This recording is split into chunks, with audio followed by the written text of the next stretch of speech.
Hey, what's up guys? My name is Steven and today we have the Alienware 34-inch curved gaming monitor.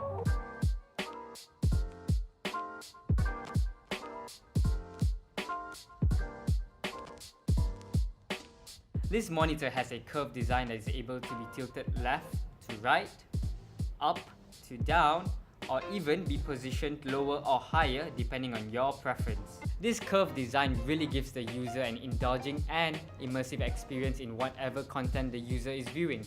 There's a few navigational buttons at the bottom right of the monitor that gives access to the monitor's menu. The menu includes several different customizable modes that you can change according to your own preference. This monitor has 4 different parts that has RGB lighting. The first part being the power button in front, the second part being the Alienware logo at the back, the third part being the monitor stand, and finally, the 2 lines at the back of the monitor. This monitor comes with a resolution of 2560 by 1080, which is a resolution higher than Full HD but lower than 4K.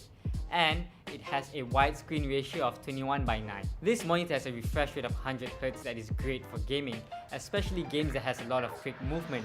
And with Nvidia's G-Sync, you'll be able to get smooth and consistent frame rates, but only if you're using Nvidia's graphics card. This monitor comes with a single HDMI port, a display port, 3 USB 3.0, 1 USB 3.0 with power charging capabilities, 1 USB 3.0 Type B, 1 audio line out, and finally a headphone jack.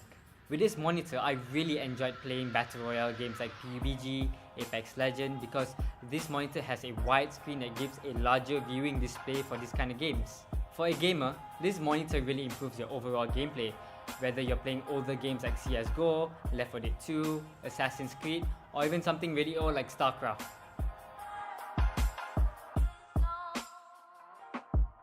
Being an IPS display panel, this monitor delivers accurate colors that is a bonus if you're using this monitor to edit photos, videos, or even when you're doing some color correcting work. When watching a movie or video, the widescreen display of this monitor gives a more cinematic experience, somewhat similar to when you're watching a movie in a cinema. With all of these amazing attributes that this monitor has, it definitely comes with a high price point, which is about 750 USD, more or less about 3000 ringgit. Alienware also has another variant which comes with a higher resolution of 3440 by 1440 at the price of 1129 USD or about 4500 ringgit. Overall, there's not much to complain about this monitor besides some stuttering issues. You will only experience these stuttering issues when you are watching content of different frame rates. One solution would be by just reducing the refresh rate from 100Hz to 60Hz or so, depending on the frame rates of the content that you're viewing. This monitor is definitely recommended for gamers. Not exactly for those who just got into gaming, but rather someone who has already been gaming for a while and wants to take their gaming experience to a whole new level, then yes, this is recommended for you. I would also recommend this for someone who wants a widescreen monitor for editing work due to the monitor's accurate colors and someone who also enjoys some casual gaming as well. That's all we have for this video review. If you like this video, please subscribe to our YouTube channel and don't forget to share this video as well. My name is Steven and I'll see you guys next time.